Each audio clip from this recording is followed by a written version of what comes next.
Hi everybody. I decided to record this video about domain and range.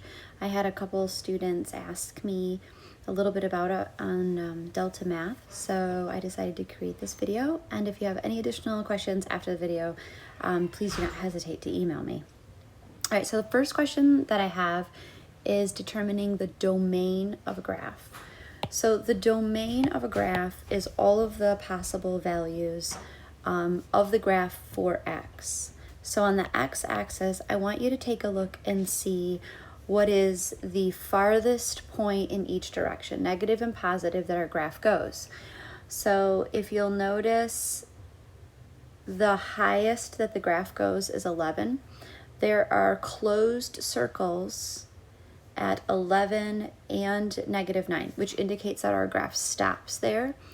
And so the highest value would be 11, and then the lowest value for domain for x is -9. So in class, we were doing a lot of like domain is like all the numbers between -9 and 11, which works. There is another way in math that we write domain and range, and it's called interval notation. And interval notation is just a shorter way, I think, of writing it, and that's what Delta Math does. It does do an interval notation. So I'm going to show you what that looks like. Because there are closed circles,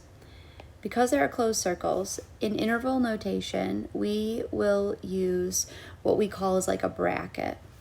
And it basically means it's a stopper. So when you read the bracket, you'll know that it stops right there. And we write the lowest possible value of our graph first. So it would be a bracket -9, comma, it would be 11, and then end your bracket. So that's interval notation. It's just kind of like a shorter way, instead of writing the words. Instead of saying, what do you guys say, no cap? No cap is the shorter way of saying not joking. So think of it that way. Okay, so take a look at the second one. 1 second, I have to pull up my video again. There we go. The second one for domain, I want you to take a look at it and decide what's different about it. Well, it has open circles. Open circles means that that is not included. So if we take a look and see, kind of like drop it down, for 7, +7, that means that our graph, that line is like approaching 7, but it doesn't include it. It's open at 7. So like 6.8, 6.9, those all work. Those are all included. And so that's really important for you to understand in math, that that open circle means it's not included. And so when we write an interval notation, we'll actually do a parenthesis, and that indicates to the reader that it's not included, but it is approaching. Our graph is approaching that. So like if I were to make a little reference, I would say that a closed bracket is a closed circle like that, and then a parenthesis is going to indicate an open circle.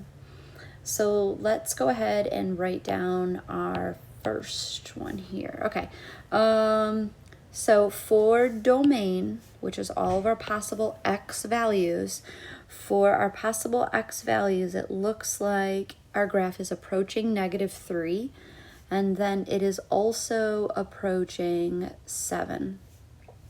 So because they're open circle, I'm going to do parenthesis, -3, comma, 7, and parenthesis, and that is done for your domain. All right, so I'm going to shift gears a little bit, and I'm going to talk about range. Range, usually we'll say with our y, is all the possible values of y, right? All the possible values for y. So if we look at our graph, usually what I'll do, oh wait, hold on, you want a video probably, right? Hi. Oops, no, don't do that either. Hi, little video. Okay, sorry about that. There. So what I'll do is I like to draw a line going across. I don't know why, I just do it. It just visually helps me. So if I were to draw a line across, and then here as well, because since range is all the values for y, I want to have everything that is in between those two lines that I just drew. So now what I want to do is to write it in interval notation. So I'm going to say that these points here are like a solid point. I know that there are open dots on this graph, but the open dots do not indicate the highest and the lowest value for our range. So we actually have to look at the line.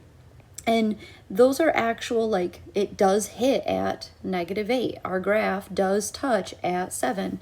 So we are going to use the closed brackets. And I think that's probably a difficult thing. And I'm going to erase that part of it.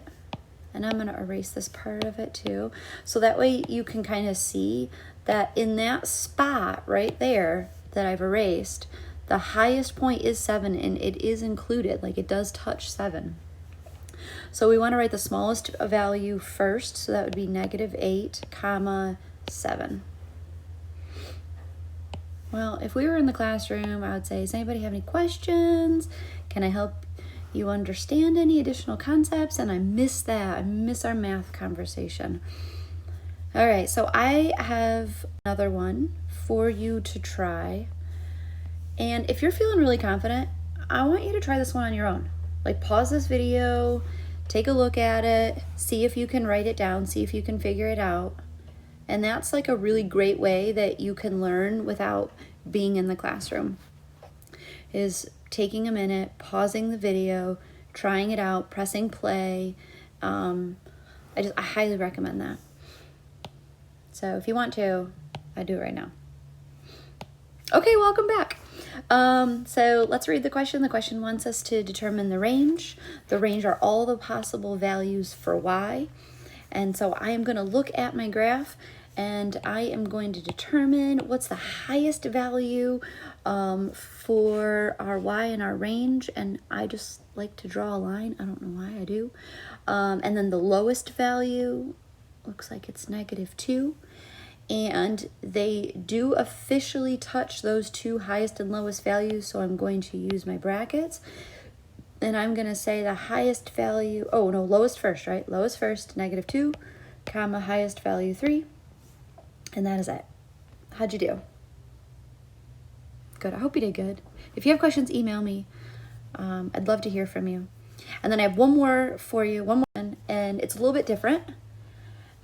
It's different because if you notice, this graph has like arrows. And with the arrows, it indicates that this graph is going to continue on in each direction. Or they're both going up, but both parts of that graph is going up. And it's going on forever because I have those arrows. Oops, sorry about that. So let's go ahead and find the domain and the range for this problem. So let's first look at the domain and let's try to write it the best we can. Let's see, domain is all of the values that are possible for x. And if you notice with our graph continues on in each direction, getting like this way. It's going to continue on and get larger and larger and larger. And these x values are just going to keep going. And this one, I know it's gradual. I know it's gradually getting larger, but it just keeps going on and on and on and on in each direction. And so this is all real numbers. And we can just simply write all real numbers. And I think we've been doing that in class already. But if you would like to write it in interval notation, we would do a parenthesis because it goes on forever. It's going to keep approaching some number that we don't know. And so we're going to call that -infinity, comma, infinity. Now for our range are all our values for our y. And so I like to see exactly where it is hitting for y, and it looks like it is 3. So you know me, I'm going to draw my line, and I'm going to say looks like it is all values that are greater than 3. Now 3 is our stopper. So if we were going to write it in interval notation, I would use a bracket, and I would say that 3 is the lowest possible value for my graph. And then it's going to continue on in infinity, and we'll use a parenthesis to indicate that it keeps approaching infinity, never hits it because we can't hit it. All right, that's it. I hope you guys found this useful. If you have any questions, please email me. I'd love to hear from you, and I will be making more videos soon. Bye, guys.